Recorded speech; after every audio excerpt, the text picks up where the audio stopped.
Gentrificación contra vivienda en el centro histórico. La Ciudad de México busca vecinos para rehabilitar en el centro de la ciudad.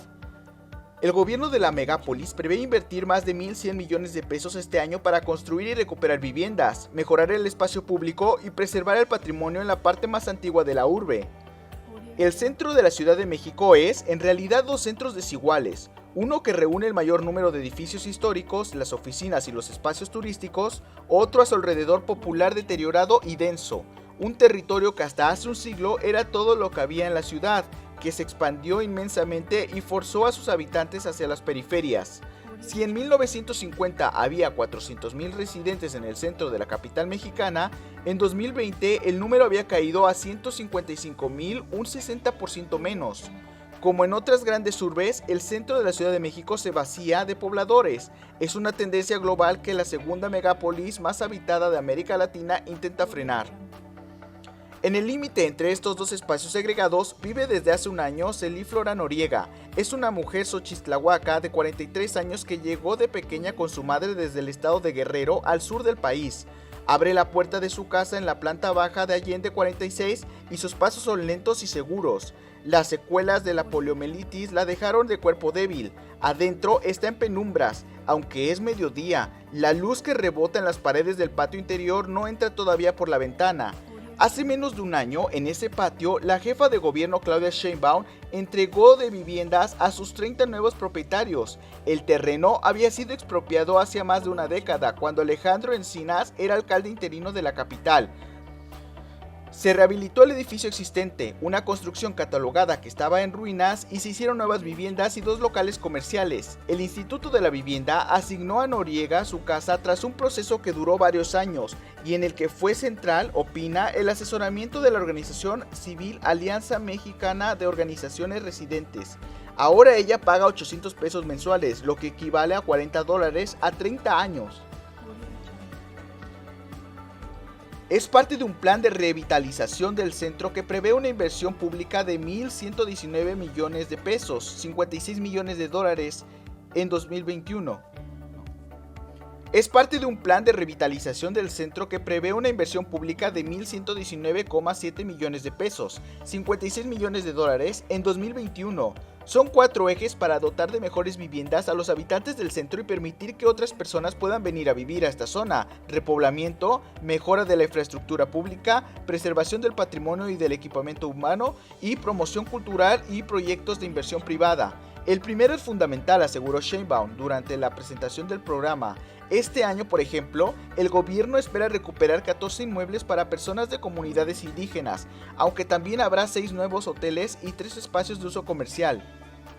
Noriega, enjuta el pelo corto, se sienta junto a la ventana de su nueva casa, alza los ojos y los deja arriba hasta que los baja, y suelta un suspiro. El camino fue largo, dice. Antes de vivir en Allende 46, ella, su mamá y su abuela pasaron por cuartos en la Roma, en Iztacalco, en Martín Carrera y en Venustiano Carranza. Por más que le echaba ganas, todo se iba en la renta, la luz, el agua, explica. También se le iba el tiempo, hasta 3 horas para llegar a trabajar los días de lluvia. Ahora comparte con su mamá de 59 años y su abuela de 90 este departamento de casi 50 metros cuadrados desde el que puede ir andando hasta el trabajo y en el que también tiene un espacio para plantar guayabas, limones y algunas hierbas que siempre había querido. El arquitecto y académico de la Universidad Nacional Autónoma de México, Alejandro Suárez Parellón, resume así la necesidad de repoblar el centro. Es derecho a la ciudad. Al menos desde los años 80, los gobiernos han impulsado programas para consolidar la vivienda en el centro histórico de la Ciudad de México. Cuando esta zona de la capital se vino abajo tras el sismo de 1985, se promovió la expropiación masiva de los edificios dañados y la construcción de vivienda social para que los afectados pudieran seguir viviendo allí.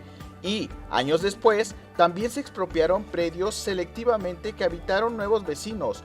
Un programa muy acertado, coinciden los muy expertos. Las administraciones siguientes dieron condiciones más o menos favorables a los inversores privados, pero, al menos en el discurso, la idea de redensificar la parte más antigua de la ciudad ha resurgido con cada gobierno, una iniciativa que se repite en otras capitales de Latinoamérica como El Salvador, La Habana, Quito, Buenos Aires, Santiago de Chile o Montevideo. Para que un centro histórico exista, hay que vivirlo a tiempo completo, durante el día y la noche. En ese sentido, la vivienda es fundamental, señala Suárez Parellón. El gran problema, en cambio, es generar zonas habitacionales que en las grandes periferias donde el suelo es más barato, pero no existen las respuestas necesarias de educación, de trabajo o de salud, explica el arquitecto, como se hizo en los últimos 20 años. Los comercios y servicios desplazan a las viviendas. En la década de los 80, a la familia de Ángel Gómez le entregaron una vivienda en Cuautitlán Izcalli, en el Estado de México, a 35 kilómetros de la capital.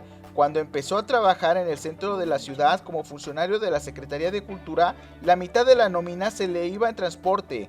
Gómez, de 32 años, conoció a Luisa Orozco, de 35, y se casaron.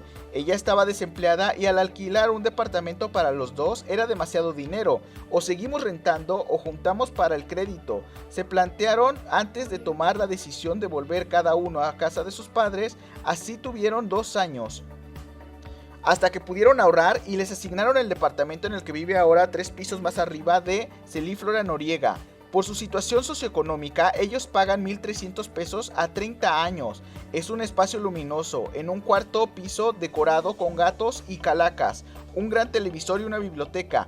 Es otro nivel de vida, repite Orozco varias veces en la conversación.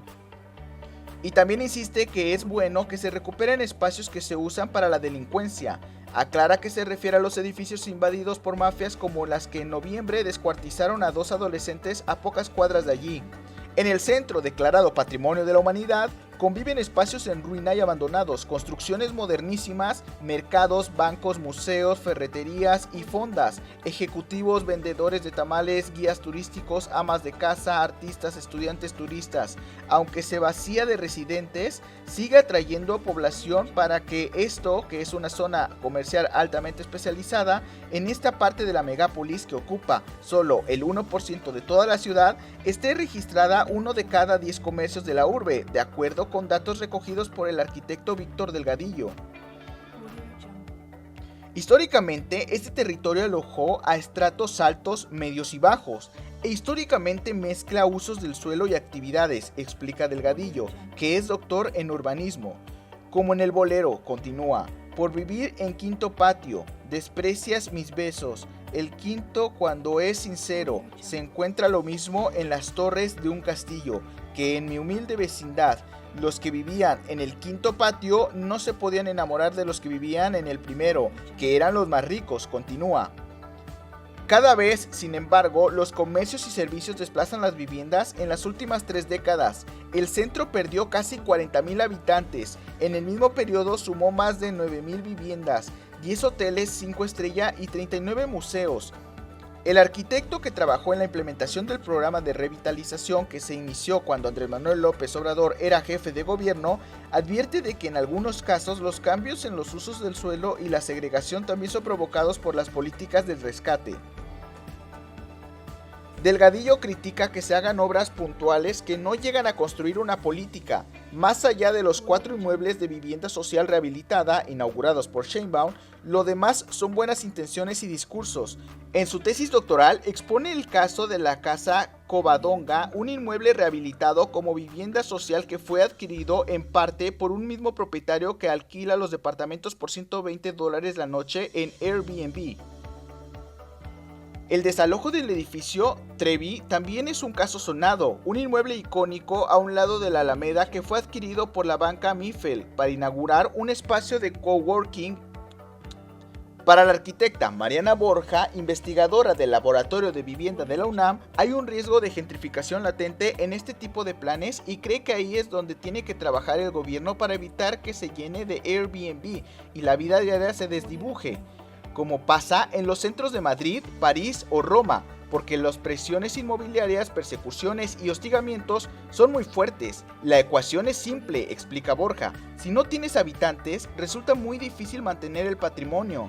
Tobar volverá a vivir en el centro cuando esté rehabilitado el edificio en el que vivía hasta hace 5 años en Allende 48, un predio pegado al de Celíflora Noriega, Ángel Gómez y Luisa Orozco. Todavía no sabe cuándo, pero mantiene la sonrisa mansa.